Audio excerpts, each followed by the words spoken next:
ព្រះគម្ពីរទំនុកដំកើងចំពុកទី143អោព្រះយេហូវ៉ាអើយ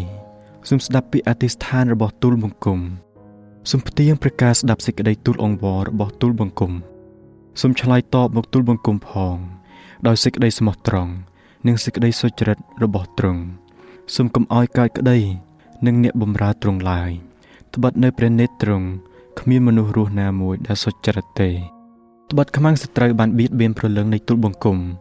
គេបានវាយជីវិតទូលបង្គំចុះដល់ដីហើយក៏ធ្វើឲ្យទូលបង្គំអាស្រ័យនៅក្នុងទីងងឹតដូចជាពួកអ្នកដែលបានស្លាប់ជាយូរមកហើយហេតុនោះបានជាវិញ្ញាណនៅក្នុងខ្លួនទូលបង្គំត្រូវអន់ថយទៅហើយចិត្តនៅក្នុងទូលបង្គំក៏នៅតែលតោលទូលបង្គំនឹកចាំពីអស់ទាំងថ្ងៃដែលកន្លងទៅហើយក៏រំពឹងគិតពីអស់ទាំងកិច្ចការរបស់ទ្រង់ហើយនឹងជញ្ជឹងពីអស់ទាំងស្នាដៃនៃព្រះហស្ថទ្រង់ដែរទូលបង្គំលើកដៃប្រណម្យដល់ទ្រង់ព្រលឹងទូលបង្គំស្រែករកទ្រង់ដូចជាដីហួតហែងស្រែករកទឹកអោព្រះយេហូវ៉ាអើយសូមប្រញាប់នឹងឆ្លើយមកទូលបង្គំត្បិតវិញ្ញាណទូលបង្គំអន់ថយហើយសូមគំលាក់ព្រះភ័ក្ត្រនឹងទូលបង្គំឡើយក្រែងទូលបង្គំនឹងត្រឡប់ដូចជាពួកអ្នកដែលចោះទៅក្នុងរណ្ដៅ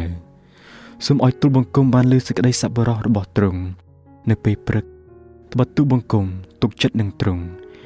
សូមឲ្យទូលបង្គំបានស្គាល់ផ្លូវដែលគួរដើរពីព្រោះទូលបង្គំបានលើកព្រលឹងទៅរកទ្រង់អោព្រះយេហូវ៉ាអើយសូមប្រោះទូលបង្គំឲ្យរួចពីពួកខ្មាំងសត្រូវទូលបង្គំរត់មកពឹងជ្រកនៅទ្រង់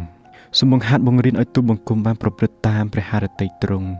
ត្បិតទ្រង់ជាព្រះនៃទូលបង្គំពិតសូមឲ្យព្រះវិញ្ញាណដ៏ល្អរបស់ទ្រង់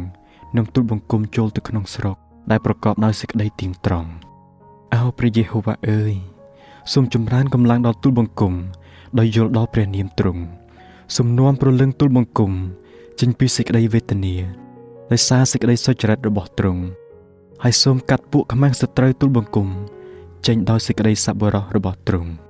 ព្រមទាំងបំផ្លាញអស់អ្នកដែលសង្កត់សង្កិនព្រលឹងទូលបង្គំផងបទូលបង្គំជាអ្នកបម្រើទ្រង់ហើយ